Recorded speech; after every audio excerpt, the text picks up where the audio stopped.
Pessoal, vou contar um segredo cabeludo para vocês, tá? Mas não é muito segredo também, não. É o seguinte, hoje eu tô tendo que me desdobrar para fazer os vídeos para vocês. Hoje é um dia muito especial, tá? É o aniversário do amor da minha vida, da minha esposa. Então, assim, eu tô tendo que fugir, dar o meu jeitinho para poder gravar os editoriais no momento em que dá uma brechazinha e eu gravei os editoriais para vocês. Mas não vamos deixar sem informação. Hoje, o principal caso que está rolando é os casos das joias, né? Então, assim, é a cortina de fumaça, é o que está sendo discutido. E até hoje, muitas pessoas não entenderam esse caso das joias do Bolsonaro. Então, teve publicação do Bolsonaro, teve um monte de coisa que eu preciso discutir com vocês. Uma delas é vamos entender sobre esse caso das joias. O Tribunal de Contas da União, hoje, é o órgão responsável por fazer essa fiscalização. O que aconteceu? Lá em 2015, o Sérgio Moro resolveu fazer uma fiscalização, isso é matéria do UOL, tá, pessoal? Tá no UOL aí para quem quiser ver. Resolveu fazer uma fiscalização sobre vários presentes que tinham simplesmente sumido da presidência da República lá ainda durante a gestão Lula. Tem uma lei, eu não me lembro de cabeça aqui qual é a lei, e essa lei era muito ambígua, ela não dizia ao certo o que era presente personalíssimo ou não. Então o Lula, entendendo que aqueles presentes riquíssimos, caríssimos, milhares de presentes, tá? Milhares de presentes, não se tem noção, não se consegue estimar o valor dos presentes do Lula, são milhares de itens, tá? Ele pegou os bens. O Sérgio Moro deu entrada com uma ação. E nessa ação, o Sérgio Moro questionou o Lula sobre esses itens, sobre esses bens. Ok? Só que foi reconhecido que o Sérgio Moro não tinha competência para tal e o Tribunal de Contas da União resolveu investigar. E quando investigou, falou que o Lula não tinha cometido crime. Por quê? Porque a lei que tratava sobre o caso ela era ambígua. Ela não especificava, ela não era clara sobre o que era bem personalíssimo ou não. Então acabou que o Lula se deu bem e o Lula acabou respondendo só por uma infração administrativa. Falou, olha, você errou, devolve aqui os bens e pronto, fica por isso mesmo. Foi o que aconteceu. Só que nesse tempo que ficou decidindo isso, o Tribunal de Contas da União falou o seguinte, olha, só que agora os bens de alto valor não vão ser considerados mais de caráter personalíssimo. E aí, em janeiro de 2023, o Bolsonaro estava com os itens, né, as joias da Arábia Saudita que ele tinha recebido também. Em 2023, o Tribunal de Contas falou, Bolsonaro, devolve tudo também, tá? E o Bolsonaro foi lá, alguns itens já tinham inclusive sido vendidos. O Assef, que é o advogado do Bolsonaro, foi lá, comprou os itens de volta e devolveu tudo para a União, tá? O que aconteceu? Indiciaram o Bolsonaro. Então, o caso do Bolsonaro e do Lula foi exatamente o mesmo. Só que, segundo o posicionamento da Polícia Federal, o Tribunal de Contas da União passou a ter um novo entendimento, depois do Bolsonaro, de que bens de altíssimo valor não poderiam ser incorporados à União. Resumindo, passou a ser crime. Uma decisão do TCU passou a ser crime. Não há lei, não há crime sem lei anterior que o defina, nem pena sem prévia combinação legal. Então, não é suficiente, não dá para falar que isso é um crime, tá? Não tem como, só o posicionamento do TCU. Só que a Polícia Federal assim entendeu. E aí a Polícia Federal, e agora eu já vou para a tela do celular para discutir com vocês, a Polícia Federal entendeu que sim, foi um crime e que o Bolsonaro precisa ser indiciado por isso, formação de quadrilha, peculato, vários crimes o Bolsonaro cometeu. E o questionamento dos apoiadores do Bolsonaro peraí, tinha uma resolução que existia que autorizava o Bolsonaro a ficar com os itens. E o Tribunal de Contas da União, ele não faz lei também. Então, uma lei que trata sobre o tema é que ela devia ser clara sobre o assunto. A grande maioria dos apoiadores do Bolsonaro entendem que na realidade é uma perseguição. Por quê? Olha, uma coisa que podia até 2023, de repente não pode porque é o Bolsonaro e o Bolsonaro é incriminado? Pois é, esse é o ponto. Agora eu vou trazer vocês aqui para o meu celular que eu vou mostrar algumas matérias aqui. Vamos começar falando da galera da extrema esquerda que está contando que o Bolsonaro vai ser preso. Houve o CEPAC, um evento conservador, que assim foi um tremendo sucesso e teve um momento em que o Bolsonaro se emocionou depois de uma homenagem feita pelo Nicolas Ferreira. Olha o que a galera da extrema esquerda já está pregando. Bolsonaro chora em evento por saber que será preso. Vem cá, pessoal, ainda estão nessa ilusão de que o Bolsonaro vai ser preso? Tá de brincadeira, né? Se tem uma coisa que o STF não vai ter peito para fazer agora, principalmente perto das eleições municipais, é prender o Bolsonaro. A esquerda, ela acabou dando um tiro no pé, ou o judiciário acabou dando um tiro no pé com esse indiciamento do Bolsonaro. Pelo menos eu tenho essa visão. Se eles recuam, eles mostram fraqueza. Se não mandam prender Bolsonaro, ou se a Polícia Federal fala que estava errada e que não compensa indiciar o Bolsonaro, mostra fraqueza e mostra que o discurso deles não está colando. Se eles partem para cima do Bolsonaro e vêm com um papinho de prisão, a sensação da população que entendeu que o Bolsonaro e o Lula cometeram a mesma coisa, o Bolsonaro vai ser indiciado e pode ser preso, e o Lula vão passar a mão na cabecinha do Lula, pois é, a população brasileira vai querer saber por quê, né? Então o discurso não vai colar. É óbvio que o discurso de perseguição política vai ganhar força.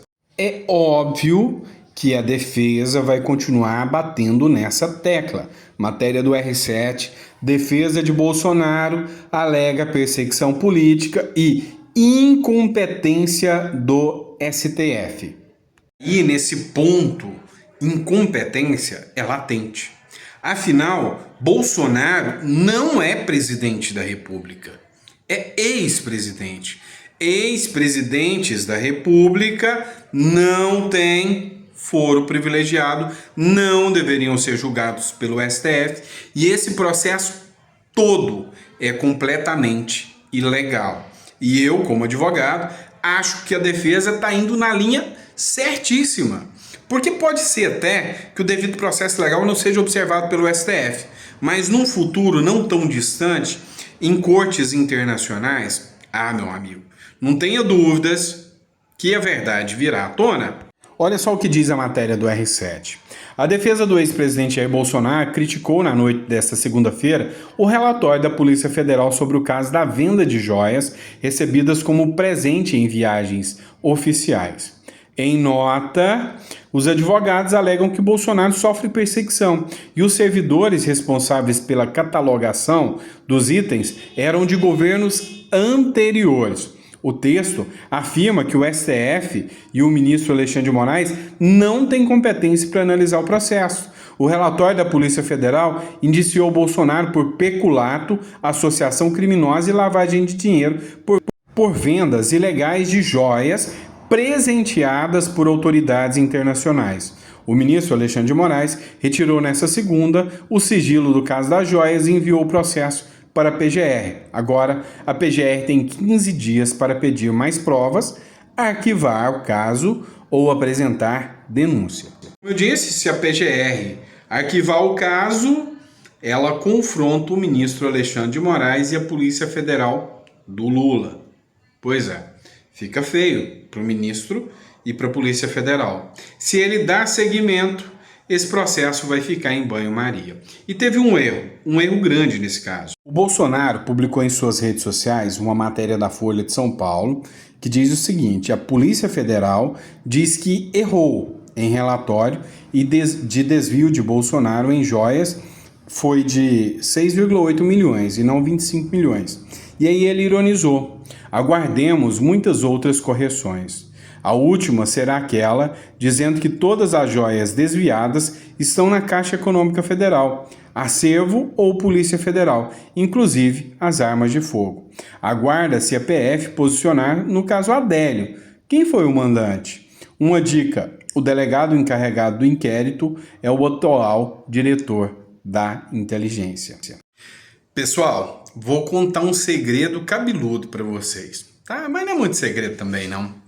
É o seguinte, hoje eu tô tendo que me desdobrar para fazer os vídeos para vocês. Hoje é um dia muito especial, tá? É o aniversário do amor da minha vida, da minha esposa. Então, assim, eu tô tendo que fugir, dar o meu jeitinho para poder gravar os editoriais no momento em que dá uma brechazinha, e eu gravei os editoriais para vocês. Mas não vamos deixar sem informação. Hoje, o principal caso que está rolando é os casos das joias, né? Então, assim, é a cortina de fumaça, é o que está sendo discutido. E até hoje, muitas pessoas não entenderam esse caso das joias do Bolsonaro. Então, teve publicação do Bolsonaro, teve um monte de coisa que eu preciso discutir com vocês. Uma delas é vamos entender sobre esse caso das joias. O Tribunal de Contas da União, hoje, é o órgão responsável por fazer essa fiscalização. O que aconteceu? Lá em 2015, o Sérgio Moro resolveu fazer uma fiscalização. Isso é matéria do UOL, tá, pessoal? Tá no UOL aí para quem quiser ver. Resolveu fazer uma fiscalização sobre vários presentes que tinham simplesmente sumido da presidência da República lá ainda durante a gestão Lula. Tem uma lei, eu não me lembro de cabeça aqui qual é a lei, e essa lei era muito ambígua, ela não dizia ao certo o que era presente personalíssimo ou não. Então o Lula, entendendo que aqueles presentes riquíssimos, caríssimos, milhares de presentes, tá? Milhares de presentes, não se tem noção, não se consegue estimar o valor dos presentes do Lula, são milhares de itens, tá? Ele pegou os bens. O Sérgio Moro deu entrada com uma ação. E nessa ação, o Sérgio Moro questionou o Lula sobre esses itens, sobre esses bens. Ok? Só que foi reconhecido que o Sérgio Moro não tinha competência para tal e o Tribunal de Contas da União resolveu investigar. E quando investigou, falou que o Lula não tinha cometido crime. Por quê? Porque a lei que tratava sobre o caso, ela era ambígua. Ela não especificava, ela não era clara sobre o que era bem personalíssimo ou não. Então acabou que o Lula se deu bem e o Lula acabou respondendo só por uma infração administrativa. Falou, olha, você errou, devolve aqui os bens e pronto, fica por isso mesmo. Foi o que aconteceu. Só que nesse tempo que ficou decidindo isso, o Tribunal de Contas da União falou o seguinte, olha, só que agora os bens de alto valor não vão ser considerados mais de caráter personalíssimo. E aí, em janeiro de 2023, o Bolsonaro estava com os itens, né, as joias da Arábia Saudita que ele tinha recebido também. Em 2023, o Tribunal de Contas falou, Bolsonaro, devolve tudo também, tá? E o Bolsonaro foi lá, alguns itens já tinham inclusive sido vendidos. O Assef, que é o advogado do Bolsonaro, foi lá, comprou os itens de volta e devolveu tudo para a União, tá? O que aconteceu? Indiciaram o Bolsonaro. Então, o caso do Bolsonaro e do Lula foi exatamente o mesmo. Só que, segundo o posicionamento da Polícia Federal, o Tribunal de Contas da União passou a ter um novo entendimento, depois do Bolsonaro, de que bens de altíssimo valor não poderiam ser incorporados à União. Resumindo, passou a ser crime. Uma decisão do TCU passou a ser crime. Não há lei, não há crime sem lei anterior que o defina, nem pena sem prévia combinação legal. Então, não é suficiente, não dá para falar que isso é um crime, tá? Não tem como, só o posicionamento do TCU. Só que a Polícia Federal assim entendeu. E aí a Polícia Federal, e agora eu já vou para a tela do celular para discutir com vocês, a Polícia Federal entendeu que sim, foi um crime e que o Bolsonaro precisa ser indiciado por isso, formação de quadrilha, peculato, vários crimes o Bolsonaro cometeu. E o questionamento dos apoiadores do Bolsonaro peraí, tinha uma resolução que existia que autorizava o Bolsonaro a ficar com os itens. E o Tribunal de Contas da União, ele não faz lei também. Então, uma lei que trata sobre o tema é que ela devia ser clara sobre o assunto. A grande maioria dos apoiadores do Bolsonaro entendem que na realidade é uma perseguição. Por quê? Olha, uma coisa que podia até 2023, de repente não pode porque é o Bolsonaro e o Bolsonaro é incriminado? Pois é, esse é o ponto. Agora eu vou trazer vocês aqui para o meu celular que eu vou mostrar algumas matérias aqui. E vários apoiadores do ex-presidente Bolsonaro já se manifestaram. Mas peraí, a Polícia Federal está cometendo erros tão crassos como esse? Esse processo é válido? Há uma independência da Polícia Federal para investigar o Bolsonaro? Esse processo tá certo? Tá sério? Tá cheio de dúvida, né? Pois é, a grande questão é que é nítida, é gritante a vontade da Polícia Federal pegar o Bolsonaro. É nítido, é gritante a vontade do Judiciário pegar o Bolsonaro. É nítido, é gritante a vontade do governo usar a PF para pegar o Bolsonaro. Isso aí é Estado Democrático de Direito? Você acha mesmo que esse discurso das joias vai fazer que pelo menos um apoiador do ex-presidente Bolsonaro deixe de apoiá-lo? Vocês acreditam que esse inquérito das joias vai fazer com que as pessoas acreditem, sinceramente, que as joias do Lula é menos imoral do que esse caso do Bolsonaro? Vocês acreditam mesmo que vocês vão conseguir jogar a pecha de corrupto no Bolsonaro por algo que todos os presidentes fizeram, nunca foram condenados, mas só o Bolsonaro que é corrupto? Pois é, a minha visão e a minha opinião é que não. Agora, deixa eu ir paparicar minha esposa um pouquinho, senão eu me apanho. Boa noite, pessoal. Obrigado por ter acompanhado a gente. Desculpa do jeitão meio louco aqui, sair de perto um pouquinho para poder bater um papo com vocês. Mas obrigado pela confiança. Amanhã a gente volta com mais conteúdo para vocês. Abraço.